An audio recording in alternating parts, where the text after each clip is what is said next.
बड़ी और अहम खबर इस वक्त ये आपके सामने अब रखेंगे। बिहार का बॉस कौन धीरे धीरे तैयार हो रहा है। बड़ी और अहम खबर ये है, आनंद सिंह 2700 वोट से आगे चल रहे हैं। मोकामा से, कुर्नी से बीजेपी के केदार गुप्ता आगे चल रहे हैं।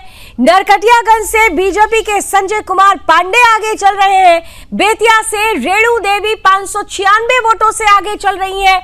पहले भी ये सिटिंग एमएलए है, ये यहाँ पर दोबारा उनको टिकट मिला है। और मोकामा से 2700 वोटों से आगे चल रहे हैं आनंद सिंह। और अभी की जो तस्वीर है उसमें रुझानों में एनडीए ने बहुमत का आंकड़ा पार करते हुए रुझानों में 141 सीटों पर बढ़त बना ली है। महागठबंधन 86 सीटों पर बढ़त बनाए हुए है।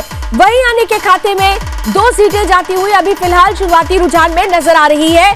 तो महागठबंधन के लिए देखिए और तस्वीर बदली, 150 सीटों पर, यानी बहुमत का आंकड़ा 122, लेकिन रुझानों में 150 सीटों पर महागठबंधन ने बढ़त बना ली है। वहीं माफ कीजिएगा, एनडीए ने बढ़त बना ली है।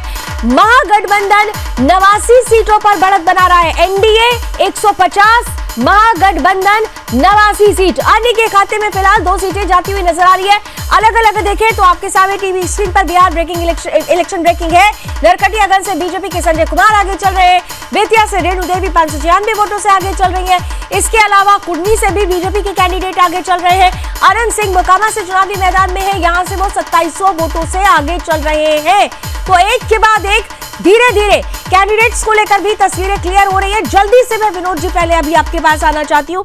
देखिए, शुरुआती रुझान में बहुत सारे अप्स एंड लोज चल रहे हैं, लेकिन यहाँ पर एक चीज तो देखनी पड़ेगी, नेक टू नेक फाइट तो नजर आ रही है फिलहाल रुझानों में। क्योंकि आप देखिए 150 पे एनडीए है तो महागठबंधन भी पीछे नहीं हो रही है। अभी 50 पे थी, अचानक से 89 हो गया है।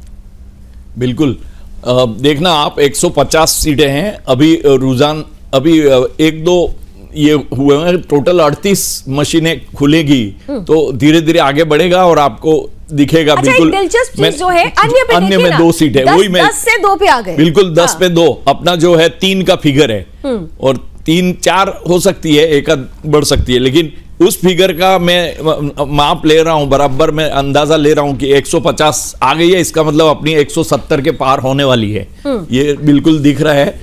चलिए, बीजेपी दफ्तर से इस वक्त हम सौरभ तिवारी जी को भी देख पा रहे हैं। सौरभ जी, बीजेपी दफ्तर में क्या हलचल? जल्दी से फिर शान साहब के पास, और अमित जी भी इंतजार कर रहे हैं। बोलिए सौरभ। जैसा कि मैंने वीडियो भेजा था कि सुबह से ही जो जलेबी है और बिहार का जो फेवरेट है सत्तू पराठा, वो बनना शुरू हुआ है और उसको सबको नाश्ता भी कराया गया है। तो जाहिर सी बात है, जिस तरह से रुझानों में, और हमने पहले ही कहा था कि ग्राउंड जीरो पर मौजूद थे 40 दिन हम, कि बिहार में एक तरफा नीतीश की बयार चल रही है। और आप इसका देख सकते हैं किस तरह से जो रिजल्ट आ रहा है, एक तरह 150 सीटें एनडीए और सबसे बड़ी पार्टी के रूप में भारतीय जनता पार्टी बन के उभर के सामने आ रही है। नीतीश कुमार की पार्टी भी अच्छा प्रदर्शन कर रही है। और वहीं अगर विपक्ष की बात की जाए तो महागठबंधन की तरफ से आरजेडी अच्छा प्रदर्शन कर रही है, लेकिन कांग्रेस का जो प्रदर्शन है हमेशा की तरह निराशाजनक रहा है। और पिछली बार भी जो 2020 में हार का कारण था वो महागठबंधन की, वो कांग्रेस ही थी। तो जाहिर सी बात है, बीजेपी में जो जश्न का माहौल पूरी तरह से है। और लेकिन इस बार ये कहा गया है कि जिस तरह से लाल कोर्ट में धमाका हुआ था और उसमें कई लोगों की मौत हुई थी, उसके बाद जो जश्न है वो सादगी के साथ मनाना है। जो ढोल नगाड़े बजते थे उसको थोड़ा सा भी ब्रेक भारतीय जनता पार्टी ने लगाया है। तो जाहिर सी बात है, जिस तरह से रुझान आए हैं और कई ऐसी सीटें हैं जो भारतीय जनता पार्टी के वरिष्ठ नेता हैं वो आगे चल रहे हैं, लेकिन भारतीय जनता पार्टी के कदावर नेता हैं मंगल पांडे, खबर आ रही है सिवान सदर सीट से, वो अभी पीछे हो गए हैं और अवध बिहारी चौधरी वहां से आगे हो गए हैं। यानी अगर देखें तो खास तौर से इस तरीके से देखें तो 16 ऐसे चेहरे हैं जो हाई प्रोफाइल हैं, खासतौर से मंत्री हैं, और वो चुनावी किस्मत इस बार आजमा रहे हैं। लेकिन यहाँ पर जल्दी से मैं नदीम जी के पास जाना चाहती हूँ जरा कांग्रेस से, क्योंकि एक पक्ष ले लेते हैं। नदीम जी, देखिए, एक बात सौरभ ने भी क्लियर कर दी कि यहाँ पर बीजेपी और आरजेडी या एनडीए गठबंधन में खास तौर पर अगर देखें तो बीजेपी अब आगे है और महागठबंधन में जेडीयू। कांग्रेस जिसने सबसे ज्यादा यहाँ पर चुनावी प्रचार के दौरान बहुत धमक दिखाने की कोशिश की, राहुल गांधी यात्रा भी निकाल देते हैं, हाइड्रोजन बम भी फोड़ देते हैं, लेकिन इस बार वो नहीं हो पाया जिसकी उम्मीद आप लोग कर रहे हैं। अभी भी बिहार में आरजेडी ही बड़ा भाई है महागठबंधन में, ये दिखने लगा है। हमारे यहाँ बड़ा भाई और छोटा भाई नहीं, आप लोग का जिस तरीके से नैरेटिव चलता है राहुल जी और कांग्रेस के खिलाफ, उससे आप लोग बाहर अभी तक नहीं आ पाए हैं। अगर राहुल जी ने SIR के खिलाफ अगर बात की, वोट चोरी की बात की, तो अगर वो गलत है तो आप मीडिया या चुनाव आयोग क्यों नहीं आगे आकर के उसकी बात करता है? आप लोग सिर्फ चीजों को घुमाते हैं। नहीं तो अगर आपकी बात सही थी तो आपको भी तो चुनाव आयोग में एक हलफनामा डाल देना चाहिए था। चुनाव आयोग भी तो आप लोगों को आमंत्रण दे रहा था ना कि अगर आपको लगता है कि वोट चोरी हुई है तो एक एफिडेविट दाखिल कीजिए। एक छोटा सा पन्ना होता है, वो तो आपकी पार्टी या राहुल गांधी दाखिल नहीं कर पा रहे थे। कहते हैं आप, मैं बार बार इस बात को भी कहता हूं कि अगर राहुल जी ने वोट चोरी की बात की थी तो अनुराग ठाकुर जी ने भी लगभग वही बात की थी। तो अनुराग ठाकुर से माफी मांगने और एफिडेविट की बात की चुनाव आयोग क्यों नहीं करता है? चुनाव आयोग का जो मापदंड है और गणेश कुमार जी जो कर रहे हैं ना, उनका वो प्रॉपर तरीके से उसका रिस्पॉन्स जनता देगी उनको। और जो आप लोग इस तरीके से नैरेटिव बना रहे हैं, हम नैरेटिव नहीं बना रहे हैं, हमारे सामने जो दिख रहा है वो उस पर बात हो रही है। नहीं, अरे अंसारी साहब, जो दिखता है उस पर हम बात करते हैं। नैरेटिव और परसेप्शन बनाने का खेल आप लोग करते हैं, जो हमेशा चलता आया है। हम उस पर बात करते हैं जो दिखता है। अगर यहाँ पर महागठबंधन की सीट बढ़ रही है, अगर आरजेडी की सीट बढ़ रही है तो सवाल शान साहब से हो रहा है। लेकिन अगर कांग्रेस की सीट नहीं बढ़ रही है तो सवाल आपसे पूछूंगी ना मैं कि ये क्या है, क्यों नहीं कांग्रेस की सीट बढ़ पाई? बोल लीजिए ना। हाँ बताइए। आप ही सवाल कर रहे हैं, आप ही जवाब नहीं, हम मैं आपसे सटीक जवाब चाहती हूँ। आप मेरे सवाल को गोल गोल घुमा दे रहे हैं। कोई गोल गोल नहीं घुमा रहे हैं। हाँ बताइए। यहाँ पे अभी कह रहे, एक तरफ आप कह रहे हैं कि पोलराइज हो रहा है, दूसरी तरफ आप कह रहे हैं कि आधी आबादी, तो आधी आबादी में उनका कोई जात धर्म, उनका कोई अपना सिस्टम नहीं है क्या?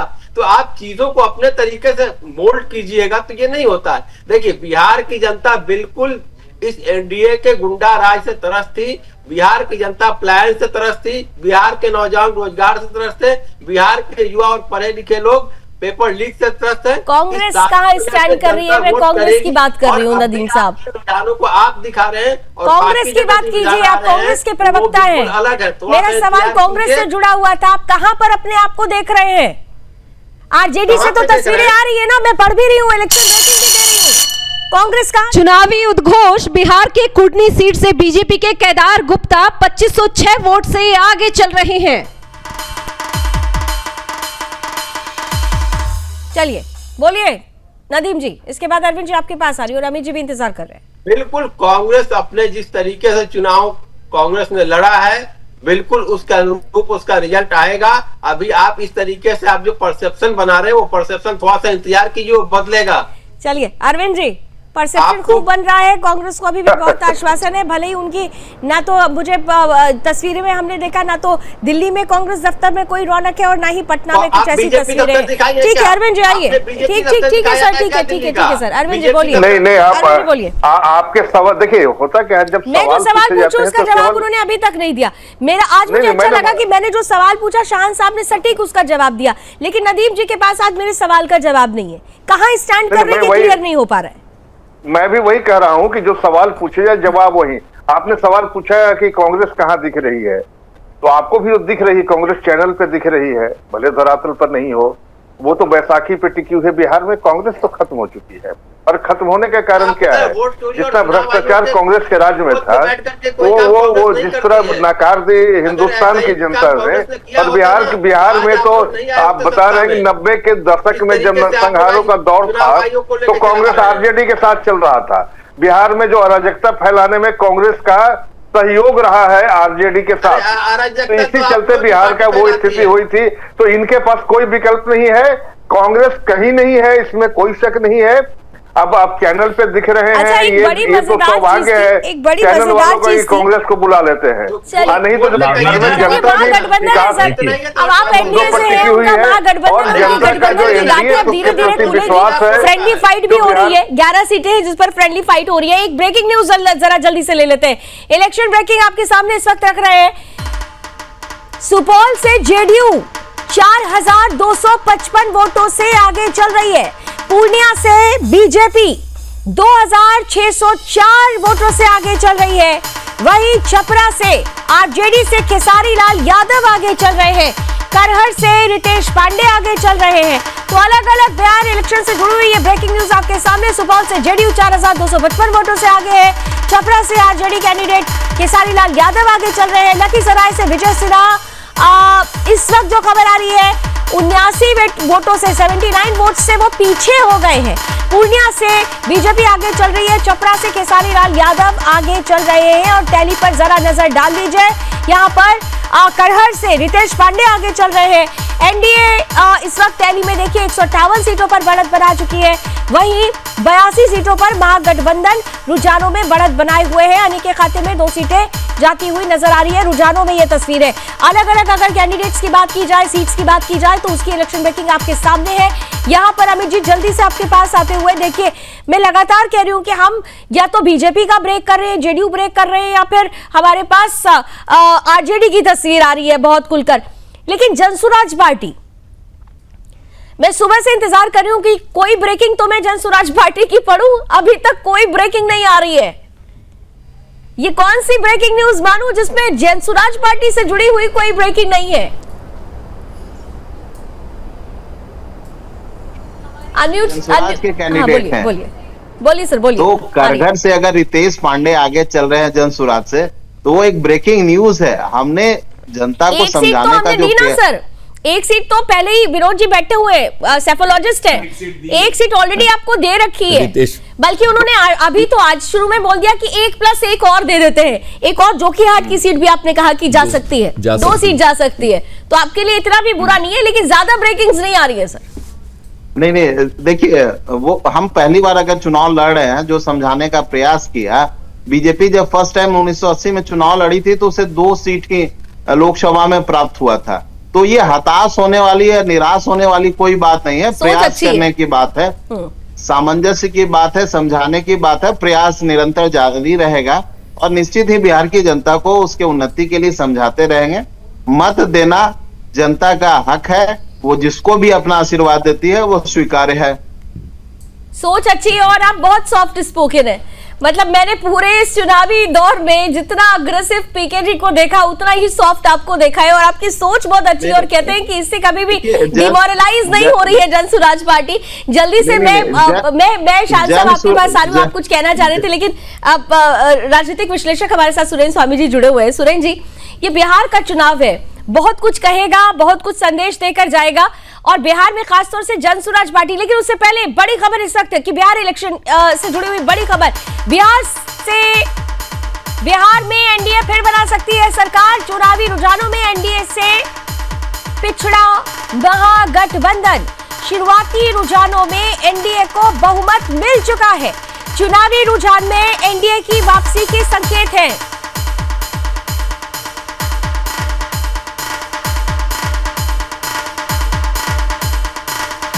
चुनावी रुझान में एनडीए से पिछड़ा महागठबंधन और एनडीए की वापसी हो सकती है। शुरुआती रुझानों में टैली देख लीजिए, एनडीए 158 पर, महागठबंधन 82 सीटों पर आगे चल रही है। कुल मिलाकर अगर देखें तो एग्जिट पोल जो आए थे जिस तरीके से, अब अगर एग्जिट पोल एग्जैक्ट पोल में पूरी तरह से तब्दील हो रहे हैं तो वापसी हो रही है एनडीए की। और इस एनडीए में भी बीजेपी खासतौर से सबसे बड़ी पार्टी बनकर उभरती है। यहाँ पर सुरेंद्र स्वामी जी, यही बात मैं आपके पास लेकर आ रही थी कि इस पूरे के पूरे चुनावी दौर में हमने देखा कि एग्जिट पोल्स भी अगर देखे गए थे तो यहाँ पर जब 2020 की अगर बात करें तो सबसे बड़ी पार्टी आरजेडी थी। लेकिन इस बार ये कहा जा रहा है कि बीजेपी सबसे बड़ी पार्टी बनकर उभरेगी, सेकेंड नंबर पर जेडीयू रहेगी। तो ये जो एक परिवर्तन होगा, उसके पीछे की मेन वजह आप क्या देख पाएंगे अगर ऐसा हो जाता है तो? फिलहाल रुझानों में तो दिख रहा है। नहीं, ऐसा है कि जो जेडीयू और बीजेपी तो बराबर की सीटों पर चुनाव लड़ी हैं। 101 2-4 सीट आगे पीछे हो सकते हैं, तो उससे कोई फर्क नहीं पड़ता है। आरजेडी पिछले बार ज्यादा सीट जीती थी, लेकिन अब की बार जैसे मैंने आपसे कहा कि जनसुराज पार्टी से सभी को बहुत उम्मीदें थी, नई पार्टी थी। जब भी नई कोई आता है सबकी उम्मीदें जगती है, वोटर की भी उम्मीदें जगती हैं। नई पार्टी होती है, नया नया पैसा भी होता है लड़ने वालों के पास, तो कार्यकर्ताओं की भी अच्छी आवभगत होती है, तो शुरू में बड़ा माहौल बनता है। लेकिन जैसा मेरा, देखिए, मैं तो न ये कह रहा हूँ कि महागठबंधन विकास के खिलाफ है या भेदभाव करता है, न मैं ये कह रहा हूं कि बीजेपी, हम तो वोटर की बात कर रहे हैं। मेरा अपना अनुभव, जो मेरा अपना तरीका है विश्लेषण का, वो ये है कि नैरेटिव क्या सेट हुआ चुनाव में फाइनली। नैरेटिव सेट हुआ एमवाई बनाम नॉन एमवाई। अब महागठबंधन की प्रॉब्लम रह गई कि वो एमवाई की तरफ ही रह गए, और जन सुराज की प्रॉब्लम ये हुई कि वो दोनों में पैर रख के चलने की कोशिश कर रहे थे। तो जन सुराज को तो साफ होना ही था इस चुनाव में। हम तो 20 दिन पहले ही कह दिए थे कि जन सुराज न तो वोट कटवा बन के रह पाएगी और न ही कोई बहुत अच्छी परफॉर्मेंस इनकी रहने वाली है। तो उसका कारण यही था कि जब चुनाव पोलराइज हो रहा था एमवाई नॉन एमवाई में, तो ये क्लैरिटी आ रही थी इलेक्शन में कि अल्टीमेटली 32 बनाम 78, उसमें 10 घटा दीजिए तो 2/3 प्लस का रेशियो पोलराइजेशन में बन रहा है। ठीक है। तो मेरा अपना, मैंने आपको पहले भी उसमें कहा कि 2/3 प्लस में बीजेपी है, और अगर सीमांचल में एआईएम ने अच्छा परफॉर्म किया तो 3/4 के आसपास इनकी वोटिंग जाएगी, मतलब सीट्स जाएगी। यानी ये क्लियर था। अनिरुद्ध जी हमारे साथ दिल्ली बीजेपी दफ्तर से जुड़ चुके हैं। अनिरुद्ध जी, आपका भी बहुत बहुत स्वागत है। मॉर्निंग आप लोगों के लिए गुड रुझानों में हो चुकी है, और ज्यादातर जो तस्वीरें आ रही हैं उसमें अब कई जगह पर बीजेपी ने बढ़त बना ली है, खास तौर पर ऐसे समय में जब ये कहा जा रहा था कि इस बार कोई बड़ा भाई छोटा भाई नहीं, इस बार तो जुड़वा भाई लड़े, और यहाँ पर लेकिन बीजेपी ज्यादातर सीटों पर आ गई। और जो बात अभी तमाम जो राजनीतिक विश्लेषक हैं या फिर अभी सुरेन जी भी कह रहे थे कि वोट कंसोलिडेशन बहुत इंटैक्ट हुआ। आप विकास पर बात करते रहे, लेकिन अल्टीमेटली जो चीजें जहां पर आकर रुकी वो एमवाई वर्सेस नॉन एमवाई समीकरण, और ये जो नॉन एमवाई था, मैं बोल रही हूं कि ये नॉन एमवाई क्या महिला और युवा थे, ये भी एक इंपॉर्टेंट पॉइंट है। अनिरुद्ध जी। जी, पहली बात तो ये जो रुझान दिख रहे हैं 1 घंटे बाद ये परिणामों में कंसोलिडेट होंगे। उसके पीछे का कारण ये है कि बिहार की लोगों ने जंगल राज को नहीं चुना, वहां पे डेवलपमेंट को चुना, वहां ट्रांसपेरेंसी को चुना, और डबल इंजन सरकार को चुना, प्रो इनकम्बेंसी को चुना। एमवाई वर्सेस एमवाई रहा, एक तरफ जातिगत समीकरण था, एक तरफ महिला थे, युवा थे, ये लोग थे। लेकिन एक बड़ा संयोग है कि मैं लगभग कई वर्षों से जब भी मैं जिस दिन चुनाव का आकलन होता है और सुदर्शन टीवी पे जब मैं बैठता हूं, तो बीजेपी का ग्राफ जो है तेजी के साथ बढ़ने लगता है। ये चाहे लोकसभा चुनाव के दौरान हो, चाहे महाराष्ट्र चुनाव के दौरान हो, चाहे हरियाणा चुनाव के दौरान हो, ये बड़ा संयोग अच्छा रहा है। तो मैंने सोचा कि नहीं, अभी क्या है कि 165 अभी दिखाई दे रहा है। ये आंकड़ा जैसा प्रतीत हो रहा है कि 180 या 190 के आसपास में जाएगा, ऐसा प्रतीत हो रहा है। ये पर भरोसा किया है। जिस तरह प्रधानमंत्री नरेंद्र मोदी की सभा में भारी भीड़ आती थी, इससे यह संदेश साफ था कि आएगा एनडीए, और अब आ रहा है एनडीए। भारी बहुमत से हम आगे बढ़ रहे हैं।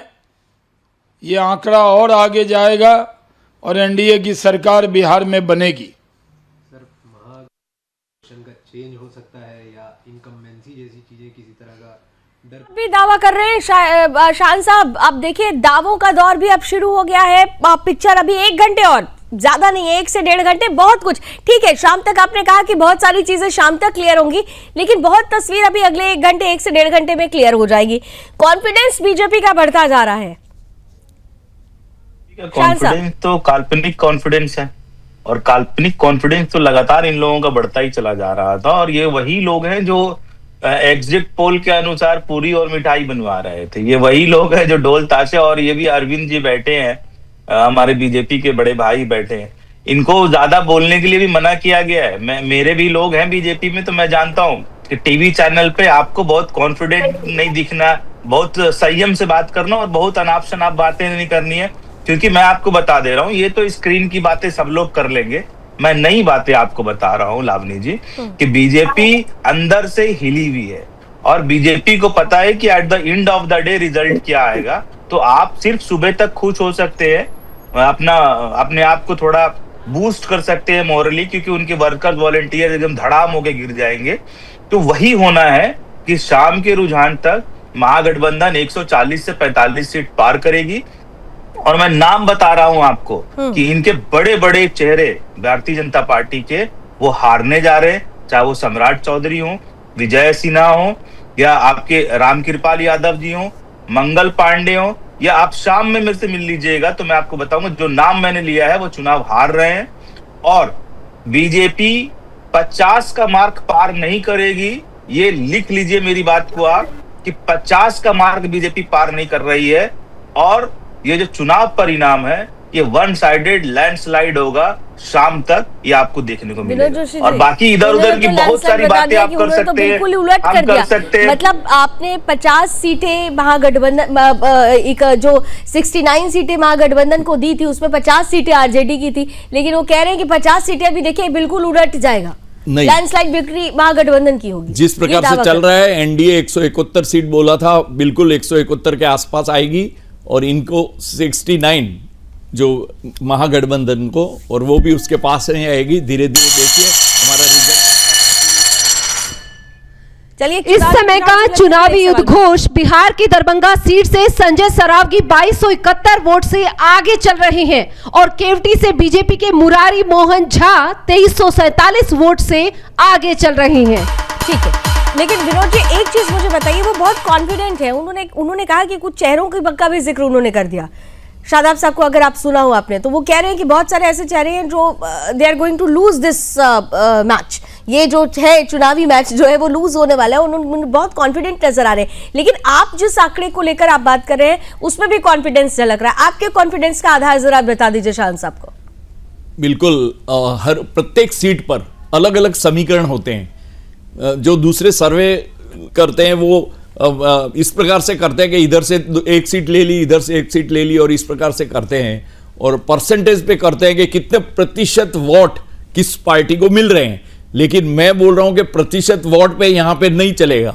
क्यों? क्योंकि एक तो 90,000 से जीत रहा है और एक आपका 90,000 में 11 सीटें जीत रहे हैं। आप कैसे बताओगे कि इतना प्रतिशत है? तो वोट तो ज्यादा भी हो सकता है, लेकिन सीटें नहीं हो सकती है। ऐसे भी होता है जो कम मार्जिन से जीतने वाली सीटें, वहां प्रतिशत में जो बताते हैं बड़े बड़े टीवी वाले, वो गलत है। 2015 में 2020 में 15 ऐसी सीट्स थी जिसमें वोट प्रतिशत तो ज्यादा था लेकिन सीट नहीं निकाल पाई थी आरजेडी। ये भी एक चीज थी। लेकिन अनिरुद्ध जी एक चीज यहाँ पर, क्योंकि आपके तरफ से बड़े बड़े चेहरों की जो किस्मत है वो दांव पर लगी हुई है। शादाब अभी भी कह रहे हैं कि, शाहान साहब अभी भी कह रहे हैं कि देखिएगा आने वाले वक्त में बहुत सारी चीजें बदलेगी, अच्छे अच्छे चेहरे पीछे चले जाएंगे।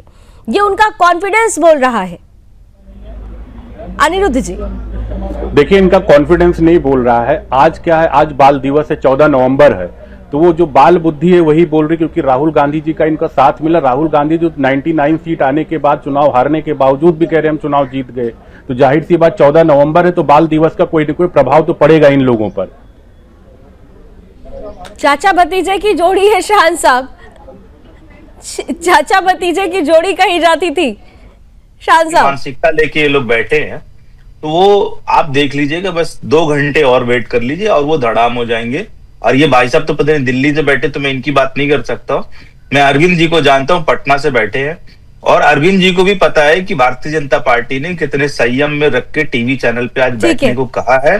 ठीक है, या आप भारतीय जनता पार्टी के किसी बड़े नेता का बयान अभी दिखा दीजिए जो वो भाई आउट ऑफ कंट्रोल जा रहे हो या वो जीत का दावा कर रहे हो, तो मैं आपको भी आपके सारे जगह अच्छा, पे आप जीत का दावा कर रहे हैं, आपने जीत का दावा कर दिया है, आपने जीत का दावा कर दिया है। हम आपसे मुलाकात करते रहेंगे। फिलहाल एक बहुत छोटा सा ब्रेक मुझे लेना होगा, ब्रेक लेते हैं, लेकिन ब्रेक पर जाते जाते जरा टैली पर नजर डाल देते हैं। इस वक्त बिहार का बॉस कौन, इस पर नजर बनी हुई है। टैली जरा जल्दी से देख लीजिए। एनडीए 165 पर बढ़त बनाए हुए है, तो महागठबंधन 75 सीटों पर रुझानों में आगे चल रही है। आने के खाते में फिलहाल 3 सीटें अभी रुझानों में जाती हुई नजर आ रही है।